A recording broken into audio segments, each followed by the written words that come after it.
up a Golden Globe, a SAG Award, and an NAACP Image Award for her starring role in introducing Dorothy Dandridge. A great performance. Take a look.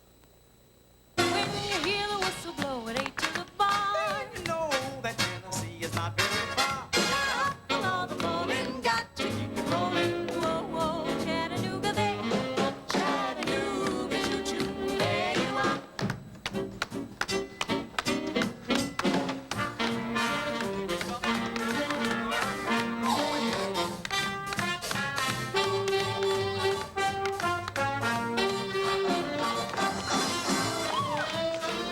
This summer, she becomes a superhero in the X-Men movie. Please welcome Halle Berry.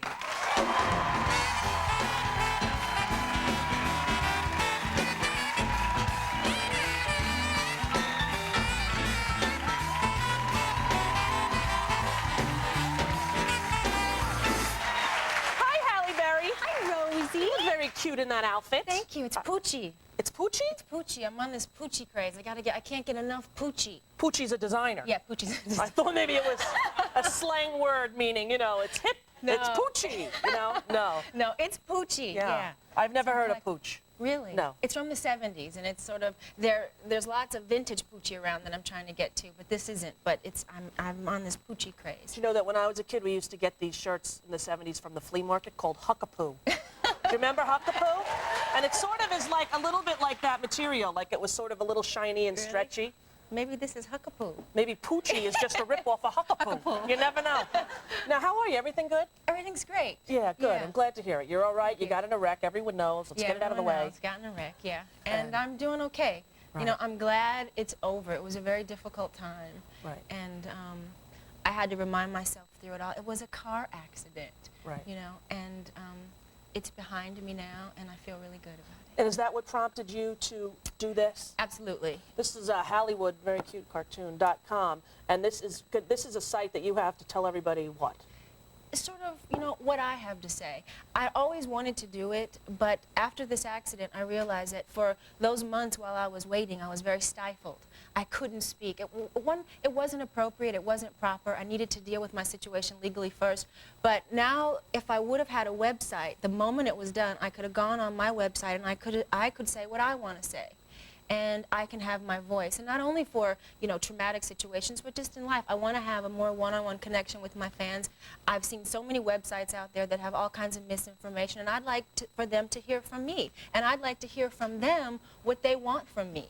And this is a real good way for me to do that. Yeah, and is it up and running now? It will be up June 15th. You can go on it now, and you can leave your email address, and as it gets going, we'll send you things. But June 15th will be the official day that it'll be up and running. And will the first thing that you deal with will be the accident on there, or about what happened? Because John was telling me that, you know, what people don't know, there was no drugs, there was no alcohol, that you Absolutely. I called the reported it. cops. I mean, Yes. there's a lot of, I don't really even know the situation, I just heard the jokes about it. Yeah, well, You know. me too. Yeah, I'll bet you Yeah, did. there's a lot of misinformation, and that was really frustrating. And basically, you know, what I want people to remember is it was basically a car accident. And because of, I think, my celebrity, it got blown up to be this really tragic thing that it really just wasn't. It was a car accident that could happen to anybody on any given night. With the head injury that I suffered, I did the best I could given what happened to me, the disorientation, not knowing where I was, the fear, everything that happened to me. And I did go and I reported it. Nobody came and drugged me out of my house and said, were you at this place?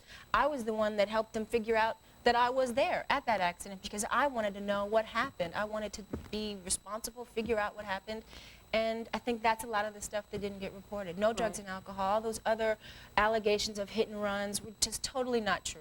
But that's what comes with celebrity, you know, and I learned that, you know, this time in a real major way. Right. So, And you had 22 stitches in your head, but Yeah. and you had a scar, yeah, but you put makeup on it. yeah, lots of makeup. I can't see it. I So- have a wonderful makeup artist, but you know, that's really now the least of my worries. You know, Sure, initially, of course. Thank God nobody got seriously hurt. yeah, nobody was killed, and this scar that I'll have will be something that, you know, it is what it is. Right. It's sort of, you know, the least of my worries. now. Exactly. How is your very cute husband, or is he just your fiancé? My husband, ooh, that Is he the sounds husband? good, but he's not my husband. Oh, he's not your husband. Not yet, but he's doing good. Boy, he is very handsome. Yeah, is he? I think he is, I Eric. think so. He's very. I saw him with you at the Golden Globes when you won, and what a great moment that was. Oh, I know. You started crying. I know, as you do.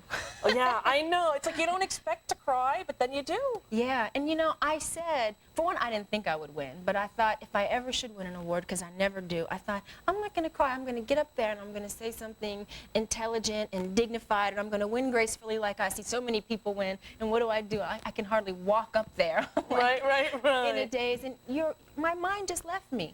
You know, it was like an out-of-body experience. I guess that's the way I try to put it. I was present, but I really wasn't present. Well, you made a very wonderful, touching speech. It was very real. Did I? Yeah, it was good. You should watch it. But you know what the problem is, too? You forget to thank people that you really need to thank. Yeah. And that's the hard part, because then sometimes people feel a little left out, or they wonder, why didn't you think of them? And then you say, okay, next time if I'm ever so lucky, I will. And if you are so lucky, you still forget them.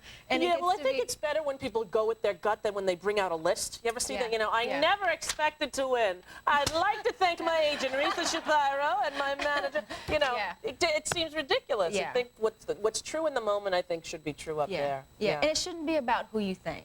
You know, it should be about you having a moment to just accept an honor that's being given to you. And whatever you say should be okay, or whatever you don't say, it should really be okay. Yeah, and what a great performance that was. And a story that few people knew about Dorothy Dandridge, including me. I didn't really know anything about her until the movie that you did. Oh, good, because that was our reason. So many people didn't know, and she has been very important in not only our history as African Americans, but certainly our history in film and television. And a lot of, you know, even young black actors and actresses didn't know about her, and she's where it started. So I thought it was really important to get her story out. I do too, and it was beautifully done. We're going to take a break, come back with Halle Berry, and talk about X-Men right after this. Don't go away.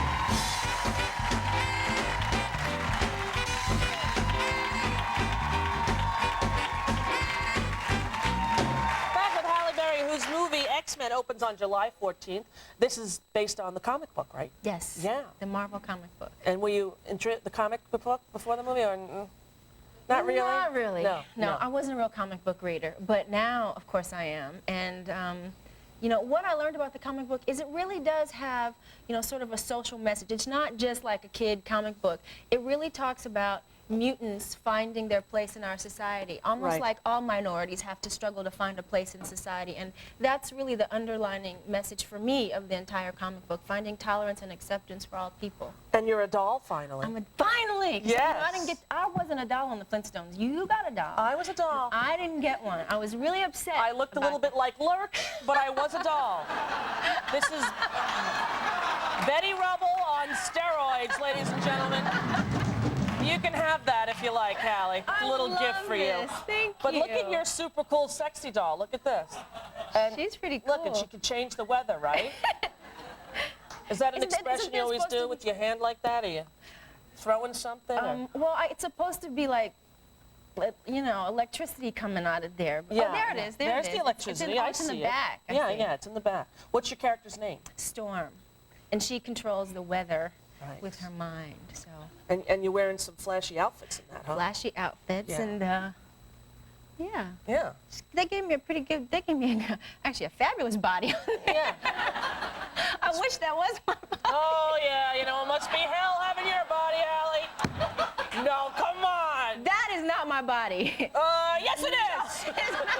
It's pretty close.